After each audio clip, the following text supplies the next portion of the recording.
আমরা এই প্রতিশ্রুতি দিচ্ছি যে তার নেতৃত্বে আমরা আগামী দিনে গণতন্ত্রকে আরো শক্তিশালী করব। আমি আগেই বলেছি যে আজকে এখন আমি বড় বক্তব্য রাখবো না, আমি শেষ করব।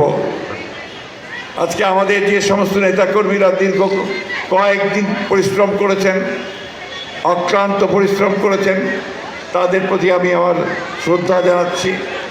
সেই সঙ্গে আজকে যারা অনেক কষ্ট করে এই সম্মেলনে উপস্থিত হয়েছেন তাদেরকে স্বাগত জানাচ্ছি এবং আশা করছি যে এই সম্মেলনের মধ্য দিয়ে আপনারা ঠাকুরগাঁয়ে নতুন একটি বিএনপি গঠন করবেন, যে বিএনপি বাংলাদেশের মানুষকে যেমন একদিকে পথ দেখাতে সক্ষম হবে, অন্যদিকে ঠাকুরগাঁকে সত্যিকার অর্থেই একটি গণতান্ত্রিক ঠাকুরগাঁয়ে পরিণত করতে সক্ষম হবে এবং একটা সমৃদ্ধ ঠাকুরগাঁ গড়ে তুলতে সাহায্য করবে। আমি আবারও আপনারা যারা মেহমান এসেছেন অন্যান্য জেলা থেকে, বাইরে থেকে, অন্যান্য দল থেকে, তাদেরকে আমি আন্তরিক শ্রদ্ধা আর সম্মান জানাচ্ছি এবং আশা করছি যে সকলের সমবেত প্রচেষ্টায় আমরা সত্যিকার অর্থেই আমরা একদিকে যেমন ঠাকুরগাঁয়ে তেমনি বাংলাদেশে গণতন্ত্রকে প্রাতিষ্ঠানিক রূপ দিতে সক্ষম হব। একটা কথা আমাদের সবসময় মনে রাখতে হবে যে বিএনপি হচ্ছে সেই রাজনৈতিক দল যে বহুদলীয় গণতন্ত্রের প্রবর্তন করেছে একদলীয় শাসন ব্যবস্থা থেকে। বিএনপি হচ্ছে সেই রাজনৈতিক দল যে রাজনৈতিক দল আমাদের মিডিয়ার স্বাধীনতা নিশ্চিত করেছে। বিএনপি হচ্ছে সেই রাজনৈতিক দল যে শহীদ প্রেসিডেন্ট জিয়া রহমানের 19 দফাকে কেন্দ্র করে দেশনেত্রী বেগম খালেদা জিয়া 2016 সালে ভিশন 2030 নতুন একটি বাংলাদেশের রূপকল্প দিয়েছিলেন।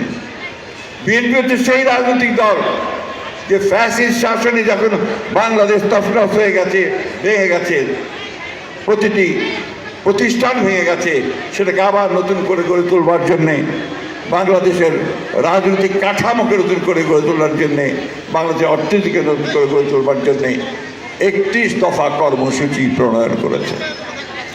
বন্ধুগণ, আসুন, আমি ব্যক্তিগতভাবে এখন বয়স্ক মানুষ, আমরা আমাদের লড়াই করেছি, সব সময় সামনে থেকে লড়াই করার চেষ্টা করেছি। এখানে যারা আছেন প্রত্যেকেই আমাদের নেতৃবৃন্দ, কেন্দ্রীয় নেতৃবৃন্দ, তারা 15 বছর শুধু না, দীর্ঘকাল ধরে গণতন্ত্রের জন্য সংগ্রাম করা মানুষ। আজকে আপনারা যারা আছেন আপনারা সবাই সেই সংগ্রাম লড়াই করেছেন। এই সংগ্রাম ও লড়াইকে সত্যিকার অর্থেই বাংলাদেশের কল্যাণে, বাংলাদেশের জনগণের কল্যাণে কাজে লাগানোর জন্য আমরা রাজনৈতিক দল বিএনপিকে শক্তিশালী করি। আজকে এই সম্মেলনের মধ্য দিয়ে আমাদের প্রত্যাশা সেটাই।